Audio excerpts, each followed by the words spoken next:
With the upcoming UK elections expected to be a close race, the country's third largest party could hold the balance of power.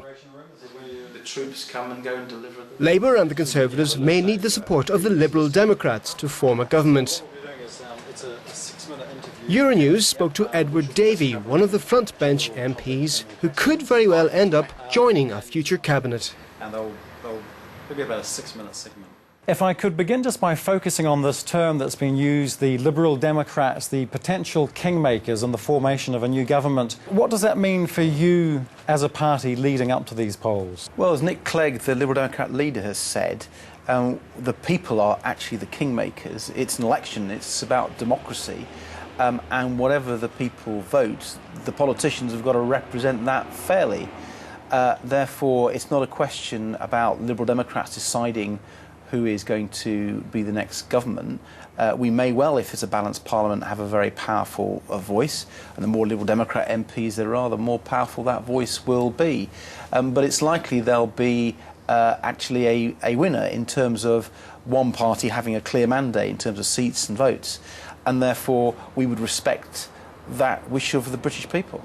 Are you more inclined to move towards the Conservatives or Labour? Well, as I've just said, it's the people who are the kingmakers. So if they give a clear mandate by making one party the largest party in terms of seats or in terms of votes, then clearly Liberal Democrats would be duty-bound to try to recognise that party. Not necessarily by going into coalition or negotiations, but by being clear that they have the first shout, if you like, at trying to form the government.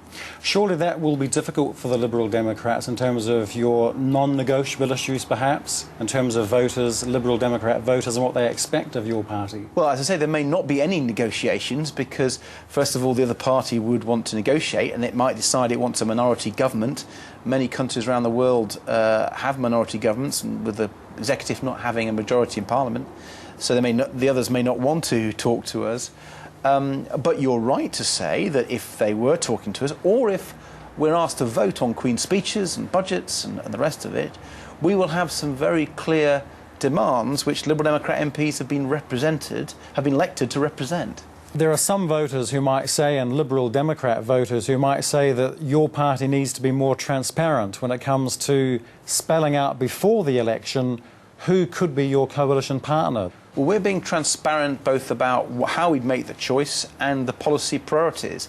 So we've been absolutely clear it's up to the voters to decide who's going to be the largest party, not the Liberal Democrats. We want to be the largest party. I hope Liberal Democrats get a majority, but if we don't, another party does, then we'll have to work within that parliament with them being the largest party. Some people may say that it's now unthinkable that because you've been the different voice, as you say, it's unthinkable now to join those who you've been battling with for so many years. Well, it's not something that obviously we would be keen to do, in the sense that we see big differences between the Liberal Democrats and the Labour Party, and big differences between the Liberal Democrats and the Conservatives. In fact, we think that Labour and Conservatives got more in common with each other than we have with either of them. So it would be difficult for us to do any sort of negotiations for a coalition government with either of the other parties. And Gordon Brown, for example, we've got reports now that the Liberal Democrats would not want him to remain as Prime Minister. Well, I don't think this is about personalities. I think it's about what's best for the country. So even though, as I was saying, it would be difficult for us to work with the other parties for the obvious reasons, if that's in the country's interest, if that's what the voters decide should happen, if they vote for a balanced parliament effectively, then we've got to try to make that work. Politicians have got to work together. And one of the core arguments for Liberal Democrats on political reform, our support for fairer votes, for proportional representation, for example, as they have in so many other countries, is that forces politicians to work together, to try to set aside their differences in the interest of the country. So you could work with Gordon Brown? We could work with whoever the British people ask us to work with. That's our duty. The economy is in a pretty poor way, so we've got a bit of an economic crisis. We've got a political crisis. Parliament has never been in such disrepute after the MP's expenses scandal, after the lobbying, after the failure to reform on party funding and so on. It seems there's some division, though, in the Liberal Democrat ranks, because we have Nick Clegg heavily criticising Gordon Brown just in the past few days. and another frontbench person suggesting that Gordon Brown could not remain the Prime Minister. Are you saying that you personally would be, that's not an issue for you, you would be prepared to work with Gordon Brown? No, I don't think there's any division in the party at all. I mean, Nick's criticisms of Gordon Brown are extremely well made, and there's no doubt that he's frankly been a bit of a failure for as a Prime Minister and for this country. But Nick Clegg is not calling on the fact that if there is a coalition government, Gordon Brown would have to step down. He's not calling for that. No one's actually called for that. Chris Huhne, our Home Affairs spokesman, was incorrectly quoted in a paper, in fact not properly quoted at all.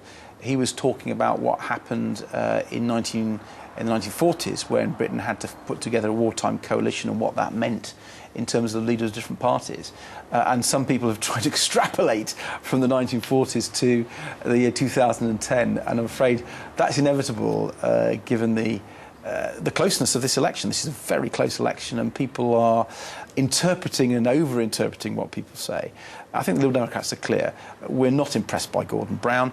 We're not impressed by the Labour government. But we don't trust the Tories either. So David Cameron, for example, and William Hague, who you've heavily criticised in the past, that would be the same situation? Yeah, if the public make the Tories the largest party and as clear victors with a mandate to govern, then we'd have to respect that. Now, whether or not the Conservatives would want to form any sort of agreement with us will ultimately be up to them if they're the largest party. Edward Davey, thank you very much.